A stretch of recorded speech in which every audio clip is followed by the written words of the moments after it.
All right, so I am waiting for a very special package today. It looks like it's gonna be delivered today, could be delivered tomorrow, but basically I've been spending my entire morning just like watching the tracking, hoping it gets delivered, and I'm going a little crazy, so I decided to make a video to keep my mind off of said package that we will talk about as soon as it comes in. So today we are going to be talking about something that I think is important for people who are just getting into filmmaking or are wanting to get into filmmaking and kind of want to know where to start when it comes to gear. Now, I see a lot of people come into my camera store and come talk to me, and they have, a Canon Rebel camera or a Nikon D3500 or even a Sony crop sensor, and they want better quality. They want, for YouTube or for whatever they're doing. Honestly, 50% of the people who come into my store nowadays are trying to do YouTube, and they're like, how do I do this? What do I need to do this? Do I need to buy a better camera? So basically, when people come in with these entry-level cameras and they say, I want better quality, I want to make YouTube videos, and I want my videos to look better, the first thing they say is, oh, what camera body should I buy now? That's the wrong thinking. So a Canon Rebel camera or a Nikon starter D3500 or a Sony crop sensor or even a Lumix G7, which is still a phenomenal camera at an entry-level price point, these cameras can all be made to look 10 times better with just a few things in terms of your YouTube videos.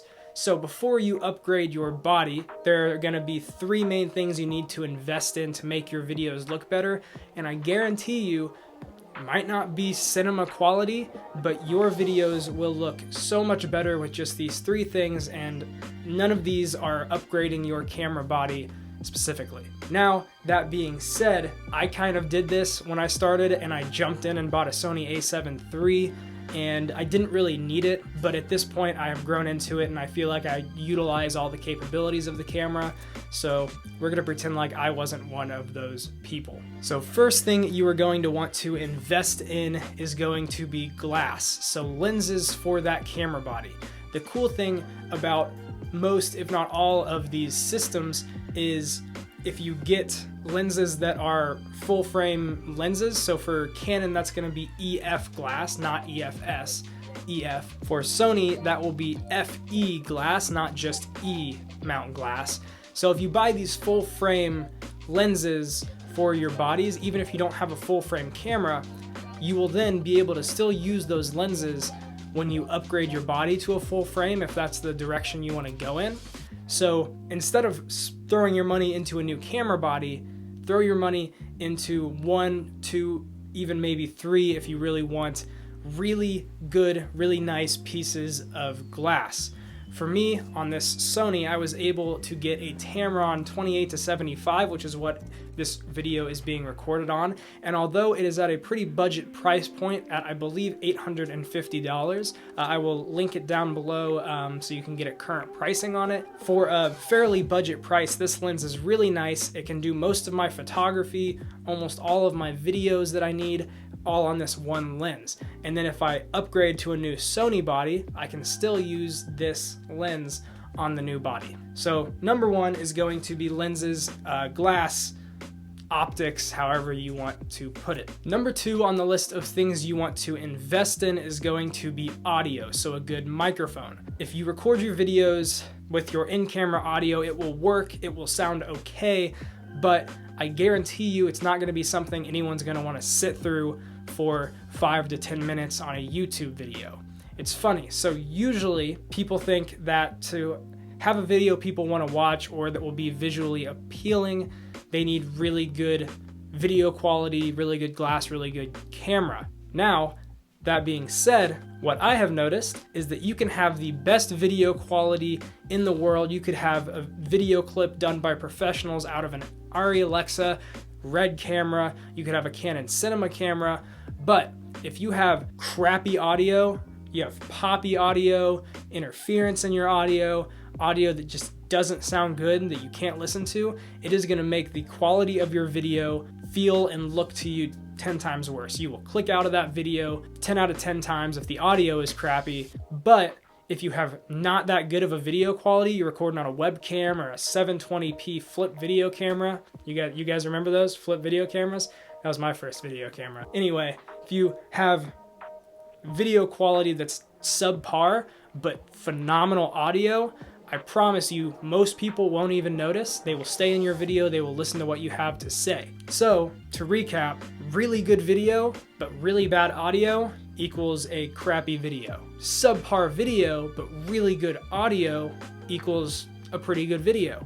So, number 2 on that list is going to be microphones, audio. On top of my camera right now, I'm running a Rode Video Micro, so not the top of the line, actually pretty low end microphone, one of the lowest that Rode sells, but the only reason I'm using that currently is because I'm using this audio just to sync up. So I'm using that to get a little bit better quality, also as a backup just in case. And then for my main audio, I have this little guy right here. This is the Zoom H1N handy recorder.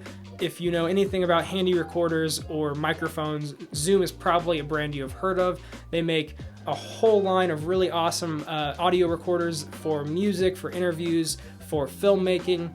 This one right here doesn't come with any XLR inputs. I actually made a video about it, but it is only around $120 and has phenomenal audio quality. You can plug in a lavalier mic to it. You can plug in anything with a 3.5 millimeter jack, and it has some really awesome features built in. So for $120, you can get yourself some phenomenal audio and not have to think about it for a while. Now, the third thing that you need to invest in is going to be lighting. Lighting is going to be key. In this video, I have two soft boxes right here, and then I also have an RGB LED light in the back that is casting that blue hue on the wall.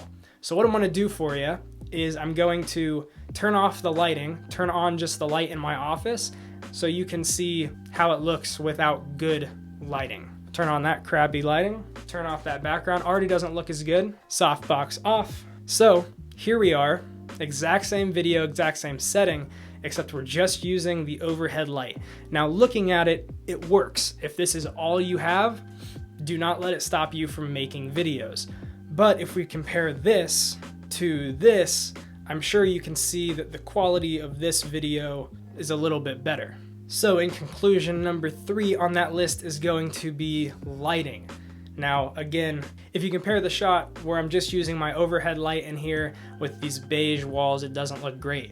But if you compare it to this shot with 2 soft boxes and the LED light in the back, I'm sure you see a slight difference in video quality.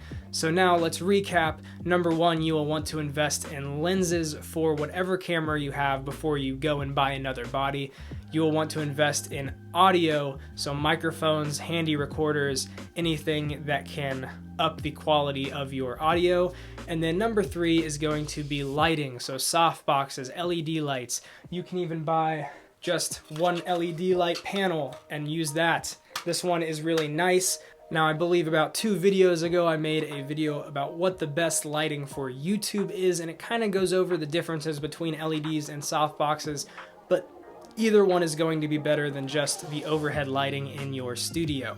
So, with that, I am done for today. I hope you guys learned something in this video. If you did, give me a thumbs up down below. If you enjoyed this content, definitely subscribe. Let me know what kind of stuff you want to see next down in the comments. I will see you in the next video. Have a wonderful day.